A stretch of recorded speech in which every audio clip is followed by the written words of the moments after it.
sawa yale ngenda wagenzo keza manyine okungoba nangamba genda kuba samugamba ati ndi mwana akafuero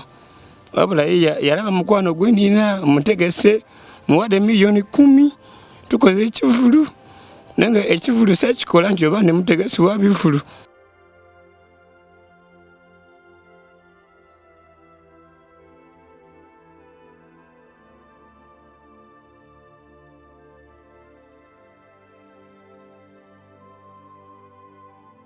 Semakulambuzo oliwa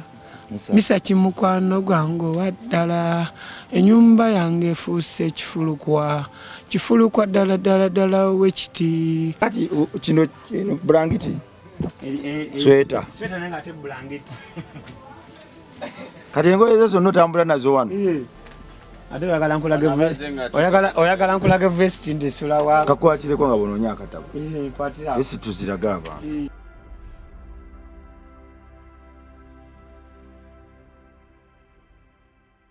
Ndifuuka katumba ow'enjawulo ndiba mwesigwa nno mu byenyumya nga tewali nate nanyambako mpozi ate era okulanya nga nanyiza ddala emboozi semakulambuzo oliwa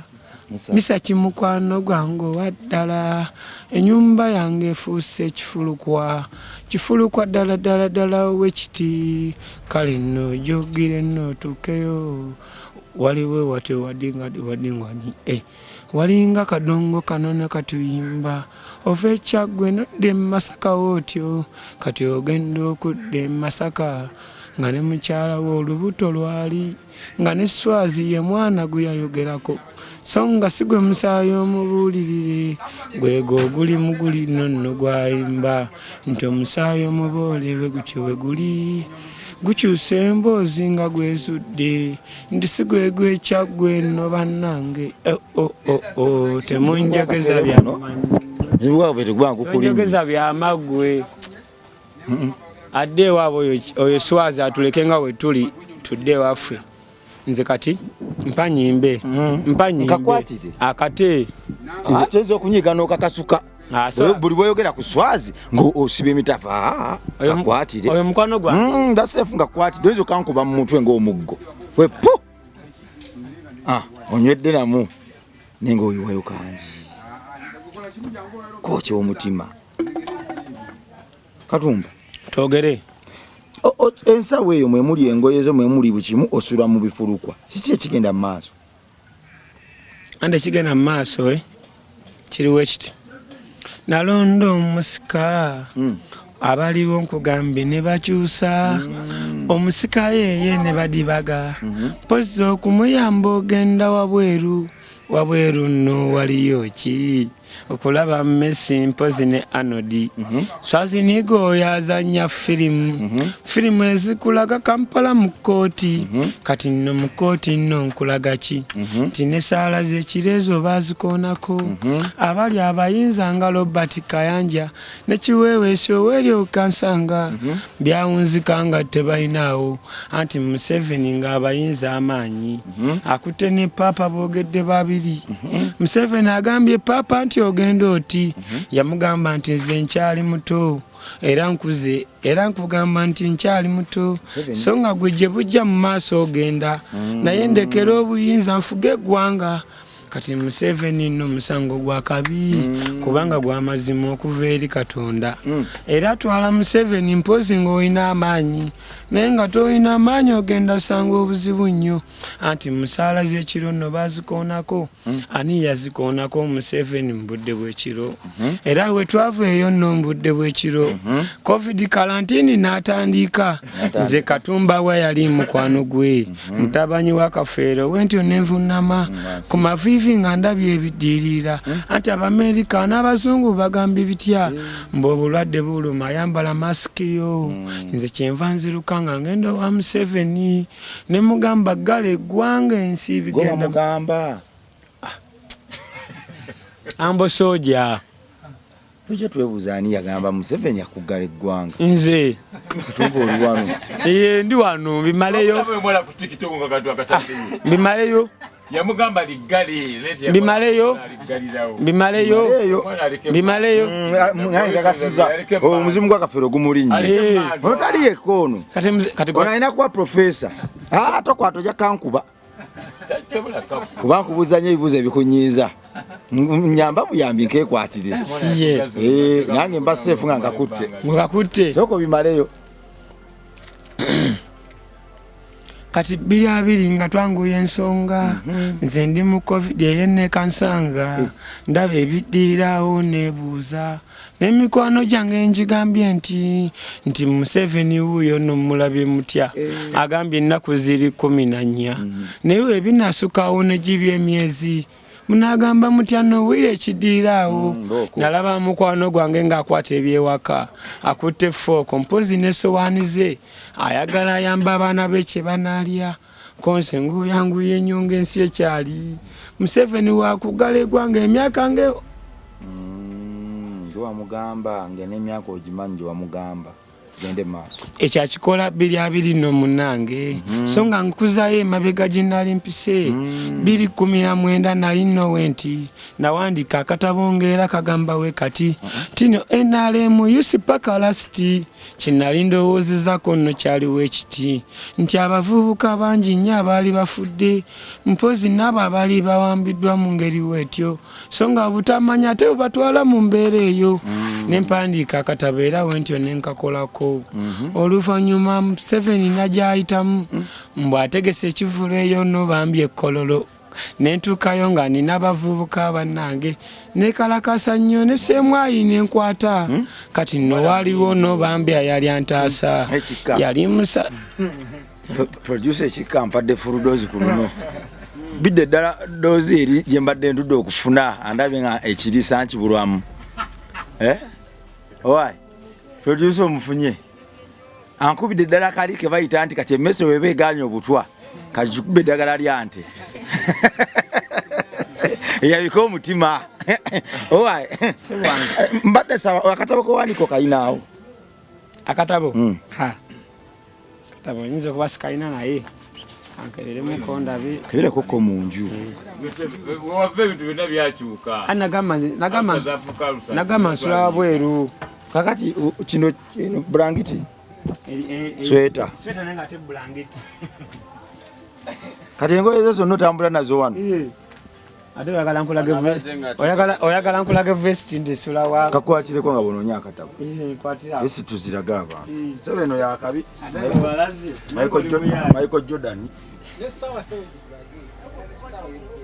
Michael Jordan yakubanga zino ate nga nina byenkola sebo nkola ekizigo tulowooza munze wano mbe wasina byakola egyo ni kyali wange tegeza nzija kuwummulamu kikino nkola saizi entono nenkola n'ennene omwana katonda ali eyo katumba asotta eggadi n'agenda n'akola ekizigo kye akiteekamu enniimu n'akiteekamu vakedo keeka katabo kandabe tujja kwogera mwana ku luzibu luno amina kizigo bambi birungi bunya bulungi bambi wabikozesaako bimanyi ne kochi wange bimanyi mwana Johnny baira onjukiza akantu kafero nenganda bamu obukoola titumbanga te wadide mali gye badde ino okunywa kandi karoti era mukulu yabukola buno kandi kakati kandi karoti kabera ka karoti yato kano ono karoti tumukamula mu oil ono karoti tumukamula ne tumujamu amazzi ne tumukola mu oil ye kyayinza okuyambako skin yo mu ngalo wakola nnyo emirimu gy'amaanyi wali otema manda ate katokola mu office ate buno tubuganiddemu wali okuba nnako ziddugala nnyo oyagala tuziggyeko so kati tukola mu karoti then kati kano kungufu naye nga longo oyinako obumonde mando kakati mando kati kandi tofaayo Tekateka nateeka nakuba ddala abantu abali mu family kakati kigenda okukanguza ate tuze katabo kana katabo kawandiika nze kuwandiika ssebo ndabako wano abasambi b'omupiira Majidu Musisi ono Majidu Musisi ono oyo kyali wange ate ono oyo Hussein Mbalangu yono atendeka neeke ono Hussein Mbalangu ono Majidu Musisi kati ono Mbalangu omumanyi Hussein Mbalangu yali musajja mupiira wa mpira atendeka neeke yakubiri mu ligi ya Uganda manyi kati mubuzibu muwagira Nyaase no nange njaga nnyo era Mbalangu yanyiiza nze ni muwandisi nze soko someremu awo page awo ndabako awo mpozi gwagira timu wano Uganda mpagira Arsenal Uganda Uganda mpagira neeke mpagira express ya neeke ngenda kuba kino ekifaananyi kino kiraba kino ekifaananyi kino ekifaananyi nali twali tugenda kata wagenda ne kata natambulako kochi wange participants number for a full month and I got an opportunity to be among those that were selected. When we reached Qatar, I was so happy and amazed to see things I had never seen in my life before, and it was my first time on a plane. Soko okubemuka baya awo ng'osiibula abantu olinyenyi no. And this increased my love for my talent and motivated me to work hard to go to another level. We found there many different soccer players from East Africa, showed our best, and I was selected among the first 11 out of the many players that had participated.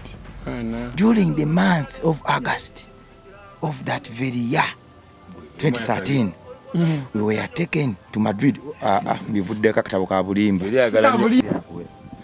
Gomwana Katonda ali yangoberera Paulo Kafero yabiyimbako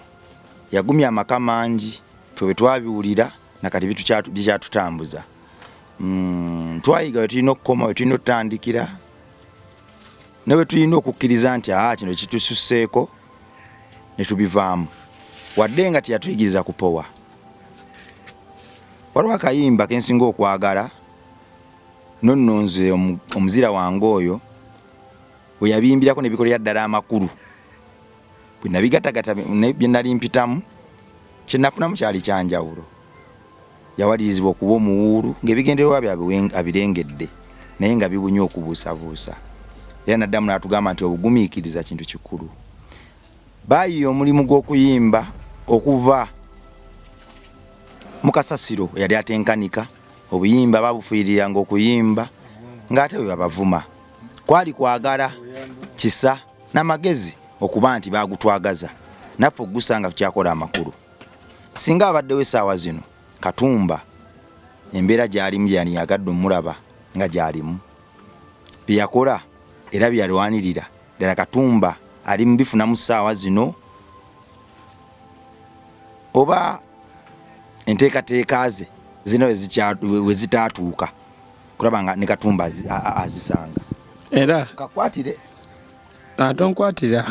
jinkuba Katumba asobola zira kumbeera amateeka gangamba mfiire ku magulu ga microphone nga balubo siva ku magulu kale nkwatira kubanga sikyalina busobozi nga Kafeero kutunula mu kamera abula obusobozi bwe nnina ninga omwana wange gwe nazaala nendekaawo nendekera bato bakulu be bamuddaabirize. So saawa ya leero Swazi ulibanga ly'eggwanga lyendese eryensi baddaabirize Oluganda lumulemye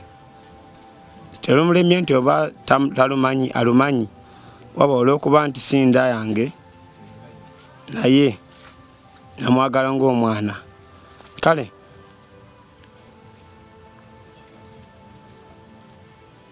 nze Katumba siri musika era sina buyinza bwonna eri nnyumba ya Kafeero okujjako nze nkuze ng'omuntu alina emikwano nga sigikoze lwa Kafeero. Nze Kenzo kyali wange era Kenzo akitegedde wayiseewo emyaka nga 10 nti ndi mutanyi wa Kafeero era sawa yalewo ngenda wagenzo keza manyire okungoba nangamba genda kuba samugamba ati ndi mwana wakafeero wabula yalaba mukwano gwe nina mutegese muwadde miliyoni 10 tukoze ekivulu nange ekivulu sakikola nti oba nemutegesi wa bivulu nze nakola ekivulu kudabiza mumala gwakafeero kuba nalaba nga tewalasobola kudabiza mumala gwakafeero kabeere Swazi gwe mwita omwana wakafeero bakoze ebivulu emyaka mingi emyaka 15 nga bafuna abantu abasuka mu mutwalo naye abantu omutwalo tasobola dogula seminti asobola okudabiza ennyumba yakafeero kati nowolaba lwediyo omuntu agenda kumala kwa lwediyo alaba nga lwediyo w'amaanyi naye nga ate lwediyo yawuliriza nga nze okuba ye lwediyo okuba ye era ensobi za lwediyo sizirinako buzibu n'ebirungi bye sibirinako buzibu naye ntunuulira omuntu agamba nti ye lediyo yawulizanga nnyimba za Lucky Dube Kafeero ne firimu ezitali njogerere kati saawa ya leero omwana oyo yawuliranga ennyimba ezo kati ate ye w'amaanyi era ogenda ku malalo ge galina omukisa era ayogerwako nga abayimbi abakabi ba Lucky Dube ba Bob Marley XX Malcolm n'ate Kafeero alinga omusiru so sebata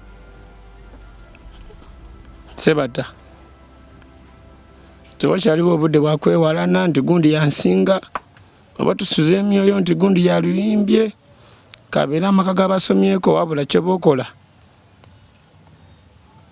ng'abaana bange bwe babadde nga balwana okunyamba nga tebasobola kunyamba naawe ekigenda obeera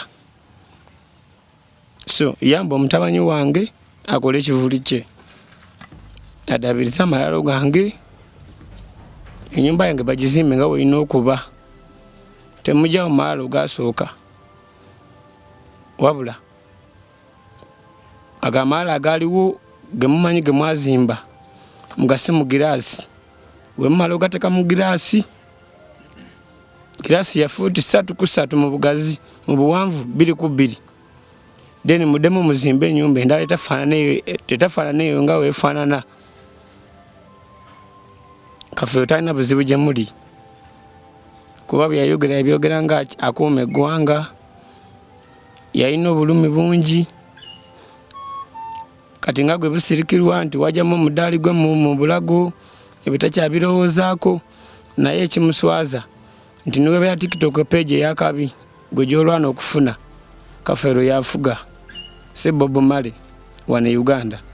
Bob Marley ayinza okuba nga afuga waabwe Jamaica kabeere paapa ng'afuga waabwe so saawa ya leero mutunule oluyimba lwa Kampala takyali mu kooti mulowooza ebintu bingi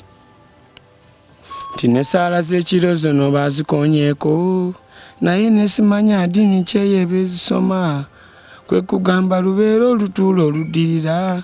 Kampala n'emisango agirope bupya ayabadde omukulu omusango Museveni yegwakiikirira abaana baffe n'abonna abaliddawo bakumme kubanga nno olondeddwa so kati Museveni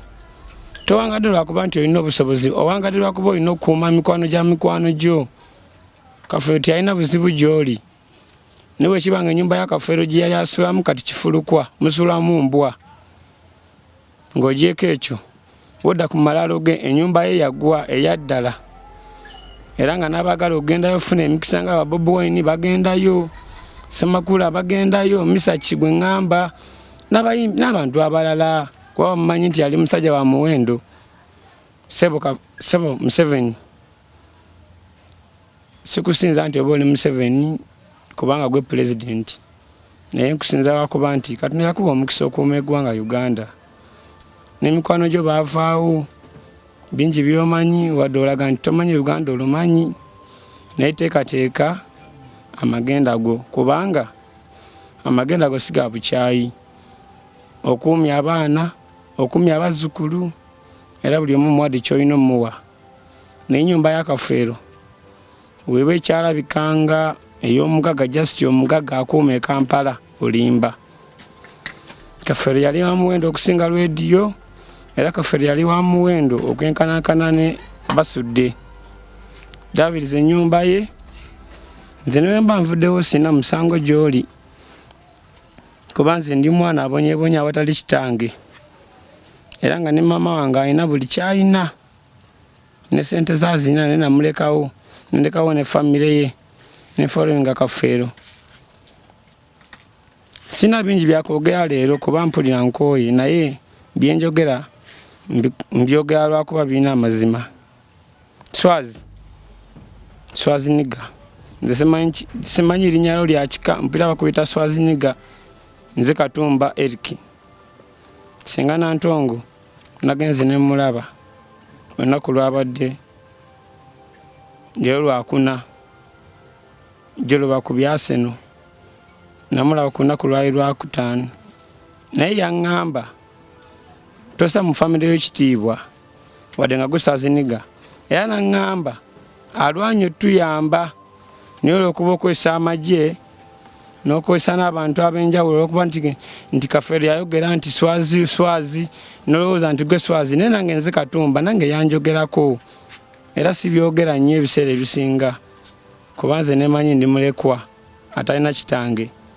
naye tukozesa buyinza obwo butalina makulu nawulidde era senga yabiŋŋambye twabadde Wandega yayaŋŋambye wakyusa ekyapa n'okijja mu mannya ga Kafeero n'okiza mu mannya go naye Swazi otunze ebintu byeri simanyi kajansi otunze ebintu ebyawansi kulinako buzibu naye tuzanyira ku malaalo ga taata ekyo kikugamba tuzanyira ku malaalo ga taata n'ekirala ebintu by'ekyaggwe byesonyiwa wadde gye yakuzaala nga ffe tetunazaalibwa ne kati ffe abalina obuyinza ekyaggwe era tuzanyira ku malaalo ga taata era ensonga ziri bbiri waki wakyusiza ekyapa oyagala otunde ettaka eryo kulwokuba oyagala okuguza abaana b'ebikajjo naye tojjaawo malaalo ga taata kukuumi tujja kukomawo tujja kusenvula mpolampola nga tuli wamu naawe emboozi zino wonna zeetegereza osanga ojja kubaako nekyoyigamu oli muzadde oli maama oli taata oli ssenga oli jjajja wandiwaayo buli kimu kyowaddeyo ly'ensi yo era yandikumenya naye bw'ota investinga mu baana bo nakuteekateeka lujjalo wandimaliza nga buli kimu okifiiriddwa nze nzikiriza nti ffe bataata b'enkya ffe bakojja b'enkya bajjajja n'abalala naye bwe tunaazingako emikono buli kimu nekitwalanga bwe tukiraba twandimaliriza nga n'ensi yaffe Uganda egudde mu mikono gy'abagwira abantu abaliva e Russia e Vietnam n'ewalala tubakubira engalo nga bagabana ennyanja ettaka lyaffe ebibira enzizi n'enjazi era nga bazituuma amannya gaabwe tulisengukira ddala okugenda mu malungu watali bawaffe era tulifuuka abasenze singa obugayaavu n'okwesulayo gwannagamba efuuka enkola era ne tugifuula magala ekwasa nga bwe kiri leero zuukuka nzuukuke olw'ensi yaffe tugitwale mu maaso tujja kukomawo ne muganda wange ono nze nno njagala okumumanya era neegomba nnyo okumumanya muwadde obudde leero kunze gubadde mukisa era nze mbuyita buweereza nze ani atulako ne mutabani wa legendary eyankuza era naawe yakukuza bwe twogera ku bantu abakyasinza otrendinga wano Paulo Kafeero wanjawulo bwe twogera ebikwata ku music industry olugero lwe lufungo olutaggwayo copyright etugasa ki copyright erijja ddi era eritugasa etya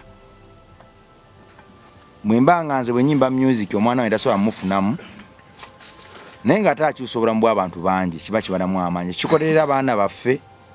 era ekitusuza ntutunula abaana baffe famire zaffe enkulu nnyo tetusobola kukyebera likuba kuboolaŋŋana oba kuboola balala naye kitandikira mu nju nesisaasaanira ewalala so nze nzikiriza amaloboozi gano gakolera ddala amakulu singa ogawa amakulu abatukulembera music industry bannabitone ne mu art industry ebintu bino mbitwalire ddala ng'ensonga ku MR Live kwe tulibeera era we tutuuka ntwogerera ddala ebigambo ebyo ebikwata ku mutima bw'alina amagezi osobola okubaako nekyobijjamu gwalowooza nti byakusaaga bibuuke biri kutaayiza mu maaso awo ng'era obugayaavu buzingako ennyumba yoyo yabukkiriza okuba obwenkizo mu bulamu bwe. Mweraba.